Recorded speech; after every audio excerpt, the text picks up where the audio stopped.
Bapak, Ibu, dan Saudara yang terkasih, minggu ini kita memasuki Advent yang kedua dan kita akan bersama-sama merenungkan tema bersama menunjukkan pertobatan. Bapak, Ibu, Saudara-saudara, pernahkah kita mendengar sebuah grup yang bernama Pandawara? Pandawara Group. Grup apa ini? Grup bersih-bersih, ya. Pandawara Group adalah grup yang menginspirasi aksi nyata bersih-bersih lingkungan. Mereka memobilisasi aparat di satu kota atau satu kabupaten. Mereka memobilisasi penduduk untuk ikut peduli lingkungan dengan membersihkan tumpukan sampah dari sungai dan pantai. Sungai dan pantai yang tadinya begitu kotor dan bau jadi bersih, bahkan bisa jadi tempat berenang dan juga tempat wisata dari masyarakat sekitar. Salah satu sungai yang dibersihkan oleh Pandawara adalah Sungai Citarum di salah satu kabupaten Bandung Barat, ya Bapak Ibu. Bapak Ibu bisa lihat di slide fotonya, ya. Sungai yang tadinya penuh dengan sampah, setelah dibersihkan jadi sangat bersih. Melihatnya begitu indah, ya. Nah, tapi belum seminggu dibersihkan, Sungai Citarum ini ternyata sudah dipenuhi sampah lagi. Pada tanggal 14 Juni, Sungai Citarum ini begitu bersih, ya, setelah dibersihkan. Tanggal 18 Juni, sampahnya sudah mulai banyak lagi. Sayang, ya, kerja keras yang melibatkan begitu banyak orang, juga biaya yang tidak sedikit loh Bapak Ibu, ya, sekitar 104 juta kalau tidak salah, dari uang pribadi grup Pandawara sendiri. Ternyata sama sekali tidak bisa membuat masyarakat teredukasi dengan baik, sehingga mereka tidak lagi membuang sampah di Sungai Citarum. Ya, begitulah Bapak Ibu Saudara, kalau masyarakat tidak bersama menunjukkan pertobatan untuk peduli pada lingkungannya, lingkungan sekitarnya tidak akan pernah menjadi indah dan bersih. Begitu juga yang terjadi dengan kehidupan umat Tuhan. Masa Advent adalah masa di mana kita menantikan kedatangan Tuhan kembali. Di dalam masa penantian ini, kita diingatkan terus oleh firman Tuhan supaya kita ini terus bertobat, memperbaharui diri, dan juga supaya kita semakin layak menyambut kedatangan Tuhan kembali. Nah, pertobatan itu akan berdampak luas kalau dilakukan secara bersama-sama. Seorang petobat baru yang tidak didukung dengan pertobatan sesamanya akan sulit sekali menjalani hidup baru. Dia tidak akan pernah bisa jadi berkat buat sesamanya. Seperti kasus Sungai Citarum, jika kita sebagai gereja tidak bersama-sama menunjukkan pertobatan, maka kita akan kembali pada dosa-dosa lama kita. Nah, apa yang harus kita lakukan supaya kita ini bersama bisa menunjukkan pertobatan? Yang pertama, Bapak Ibu Saudara, pertobatan itu ditunjukkan ketika kita bertobat dari ego dan kesombongan kita. Bapak Ibu Saudara, Matius pasal 3 ayat 1 sampai ke 12 menyaksikan tentang seruan pertobatan dari Yohanes Pembaptis kepada orang banyak sebagai persiapan untuk menyambut kedatangan Tuhan kembali. Waktu itu ada banyak sekali orang yang datang kepada Yohanes untuk dibaptis, termasuk orang-orang Farisi dan Saduki. Nah, orang Farisi dan Saduki ini adalah orang-orang yang punya kuasa di masyarakat. Posisi mereka itu begitu kuat.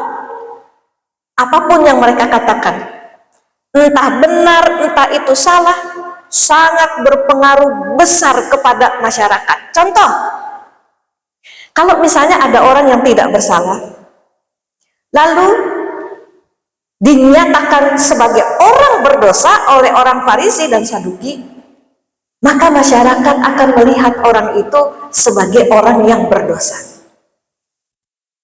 Itu yang terjadi. Jadi orang-orang yang tidak sadar akan kekeliruan Farisi dan Saduki, mereka akan ikut keliru.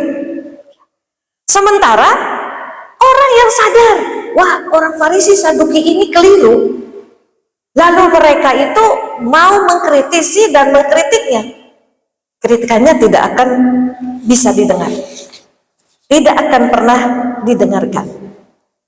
Sebab itu sangat wajar sekali Bapak Ibu Saudara, kalau Yohanes Pembaptis bersikap begitu keras bahkan kasar kepada orang Farisi dan Saduki waktu menyerukan pertobatan kepada mereka. Kenapa? Sebab kalau mereka sungguh bertobat, umat Tuhan itu akan mengalami sebuah pemulihan yang besar sebagai dampak dari pertobatan mereka. Tapi kalau Farisi Saduki ini tidak bertobat, maka mereka juga akan terus melakukan ketidakadilan di tengah masyarakat. Yohanes Pembaptis menegur Farisi Saduki ini bahwa mereka akan susah bertobat kalau mereka terus mempertahankan ego mereka sebagai anak Abraham, sebagai pemimpin umat. Maka Yohanes berkata dalam Matius 3 ayat yang ke-9, dan janganlah mengira bahwa kamu dapat berkata dalam hatimu, Abraham adalah bapa kami. Jadi status mereka, saya anak Abraham, saya pemimpin umat. Itu yang membuat mereka menjadi sombong. Ego mereka begitu besar. Sebab itu pertobatan itu terasa begitu murahnya dan kurang berarti buat mereka. Bapak Ibu Saudara belajar dari orang Farisi Saduki ini, kita harus memahami bahwa kalau kita bersama mau menunjukkan pertobatan, maka kita harus bertobat dulu dari ego dan kesombongan kita. Pemungut cukai, pelacur, orang-orang yang miskin, para prajurit sudah lebih dulu bertobat. Mereka terima baptisan dari Yohanes Pembaptis. Mereka mau hidup baru, mereka mau menyambut kedatangan Tuhan. Tapi pemimpin agamanya malah tidak merasa perlu bertobat dengan sungguh-sungguh. Mereka tidak merasa perlu bertobat. Mereka merasa sudah punya status yang tinggi di masyarakat. Umat yang sudah bertobat, yang tidak lagi mau berbuat dosa, akhirnya tetap hidup di dalam dosa. Karena apa? Pemimpinnya tidak mau bertobat. Bapak Ibu Saudara-saudara, begitu juga dengan orang percaya di gereja. Orang percaya di gereja tidak bisa menunjukkan pertobatan selama tidak bertobat dari ego dan kesombongannya. Yang ada dan terjadi adalah kita ini akan saling menghakimi, saling menyalahkan. Seperti yang tadi terjadi di dalam jemaat Roma. Keluarga-keluarga Kristen juga tidak akan mengalami pemulihan selama anggota-anggota keluarganya tidak bertobat dari ego dan kesombongannya. Orang yang bertobat dari ego dan kesombongannya itu bisa memeriksa dirinya dengan jujur, tidak mudah menilai dan menghakimi orang lain. Kalau dalam satu keluarga terjadi konflik, setiap pribadi tidak mengikuti egonya, tapi coba belajar memeriksa dirinya, koreksi dirinya, pasti keluarga itu akan cepat pulih, damai dan sejahtera. Keluarga itu dapat menunjukkan pertobatan. Kalau kita bertobat dari ego itu bukan berarti kita tidak percaya diri lagi. Bertobat dari ego itu, kita tetap percaya diri tanpa perlu mengecilkan orang lain. Kita siap akui kelemahan kita. Kita mau rendah hati untuk terus belajar dari firman Tuhan dan bercermin dari firman. Satu kali, seorang kaisar mengunjungi sebuah penjara. Dia bertanya pada sejumlah narapidana, kenapa mereka semua itu dipenjarakan? Nah, para napi ini adalah para penjahat dengan kasus yang sudah jelas kejahatannya. Seorang demi seorang dipersilakan menjawab pertanyaan kaisar. Mengapa mereka bisa dipenjarakan? Apa jawab mereka, Bapak Ibu Saudara? Yang seorang berkata, hakimnya tidak adil. Yang lain lagi berkata, pengacara saya keliru. Lainnya lagi lalu berkata, saya tidak bersalah. Kemudian ada seorang narapidana yang terakhir, dia menjawab seperti ini. Saya memang patut dihukum karena saya bersalah. Saya adalah seorang penjahat. Kaisar itu kemudian melihat si narapidana terakhir ini dengan dalam-dalam. Lalu dia pun berkata, kalau begitu, kamu ini tidak patut berada di sini bersama dengan orang-orang yang tidak bersalah ini. Kamu akan memberikan pengaruh jelek kepada mereka. Kami tidak mengizinkan orang bersalah seperti kamu ini bercampur dengan orang-orang yang tak bersalah. Kamu harus keluar dari penjara ini. Maka Bapak Ibu Saudara, narapidana terakhir ini dibebaskan karena dia mengakui segala kesalahannya di hadapan kaisar. Bapak Ibu Saudara, ilustrasi di atas ini mau memberikan pelajaran bahwa umumnya kita semua itu memiliki sebuah sifat warisan dari Adam dan Hawa, yaitu apa? Suka defense, membela diri. Kita sering defense, membela diri. Sudah jelas-jelas keliru, tapi masih menutupi kesalahan diri dan juga melindungi diri. Sudah jelas diri ini salah, tapi melemparkan kesalahan itu kepada pihak lain. Inilah ego, inilah kesombongan. Kita bisa bersama menunjukkan pertobatan bukan dengan defense, melainkan dengan confess. Bukan dengan pembelaan diri, tapi dengan pengakuan yang tulus. Sebab itu Bapak Ibu Saudara, di dalam liturgi ibadah kita setiap minggu ada pengakuan dosa. Pengakuan dosa ini adalah bentuk kesadaran diri kita, betapa rapuhnya, betapa rentannya kita ini akan kesalahan dan kekeliruan serta dosa-dosa. Pengakuan dosa juga merupakan kejujuran serta introspeksi diri kita, bahwa kita ini perlu kemurahan Tuhan untuk memperbaiki diri kita, supaya kita diampuni oleh Tuhan. Orang percaya yang mau bertobat dari ego dan kesombongannya akan menerima anugerah pengampunan, dan mereka akan bersama menunjukkan pertobatan. Apa yang harus kita lakukan agar bersama kita dapat menunjukkan pertobatan? Yang kedua, kita harus menghasilkan buah dari pertobatan kita. Bapak Ibu Saudara-saudara, selain bertobat dari ego dan kesombongan, kita bersama bisa menunjukkan pertobatan dengan menghasilkan buah pertobatan. Yohanes Pembaptis mengingatkan Farisi dan Saduki waktu itu demikian. Hai kamu, keturunan ular berludak, Siapakah yang mengatakan kepada kamu bahwa kamu dapat melarikan diri dari murka yang akan datang? Jadi, hasilkanlah buah yang sesuai dengan pertobatan. Yohanes Pembaptis di dalam khotbahnya menekankan bahwa pertobatan seseorang itu pasti menghasilkan buah. Nah, seruan Yohanes Pembaptis itu sangat menentang sekali orang Farisi dan Saduki.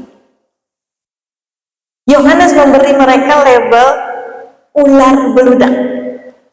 Ular beludak itu ular apa, Bapak Ibu Saudara? Ular beludak itu adalah jenis ular berbisa yang paling umum di Israel. Jadi banyak di Israel ular beludak, ya. Nah, ular ini aktifnya pada malam hari, lalu dia berburu dengan menyelinap mendekati mangsanya. Ketika mereka merasa terancam, ular beludak ini akan menggulung tubuhnya, lalu dia berdesis dan kemudian menyerang lawannya. Nah, orang Farisi dan Saduki itu seperti ular beludak. Mereka diam-diam merugikan umat Tuhan dan akan menyerang waktu kenyamanan mereka itu terganggu. Karena itu Yohanes mengingatkan mereka supaya menghasilkan buah kalau mereka sungguh-sungguh bertobat. Selama orang Farisi itu menyerang umat Tuhan, berlaku tidak adil, maka mereka tidak menunjukkan pertobatan dalam hidupnya. Kita sebagai orang-orang Kristen yang tidak berbuah akan menjadi seperti Farisi dan Saduki-Saduki. Percuma orang Kristen itu mengaku bertobat, tapi dia kembali menjadi penyuka dosa. Seperti kasus Sungai Citarum tadi. Tanda sejati buah pertobatan itu, Bapak Ibu Saudara, yang utama bukanlah pelayanan di gereja, ya, tetapi buah-buah roh yang semakin terbentuk di dalam karakternya. Tadinya kejam jadi penuh belas kasihan. Tadinya selalu galau jadi sukacita dan penuh damai sejahtera. Tadinya pemarah, sekarang jadi penyabar. Ada buah-buah roh yang semakin terbentuk di dalam karakter orang yang sungguh-sungguh bertobat. Orang yang melayani di gereja itu tidak menjamin kalau dia itu sudah bertobat. Buktinya apa? Banyak pelecehan seksual, korupsi, perselisihan, iri hati justru terjadi di kalangan para pelayan gereja. Karena itu Bapak Ibu Saudara, mari kita bersama-sama menunjukkan pertobatan dengan terus berjuang, hasilkan buah roh dalam karakter kita masing-masing. Waktu sesama kita menaruh dendam, taburkan pengampunan. Waktu sesama kita berduka, taburkan penghiburan. Waktu sesama kita putus asa, taburkan pengharapan. Waktu sesama kita dalam masalah, taburkan bantuan kita. Kita periksa hidup pertobatan kita selama ini. Waktu saya sedang tertekan, saya mengeluarkan buah apa? Buah keputusasaan, buah kemarahan, sungut-sungut, atau buah kesabaran. Kalau kita keluarkan buah kesabaran, orang merasakan manisnya pertobatan kita. Tapi kalau yang keluar dari diri kita adalah sungut-sungut kemarahan yang dirasakan oleh sekitar kita, hanya kepahitan. Waktu kita sedang sukses dalam usaha, sukses dalam studi, bahkan sukses di pelayanan, kita mengeluarkan buah apa? Buah kesombongan atau buah kerendahan hati? Apa yang kita keluarkan dari buah pertobatan kita? Itulah yang akan menunjukkan sebetulnya kita ini bertobat atau tidak.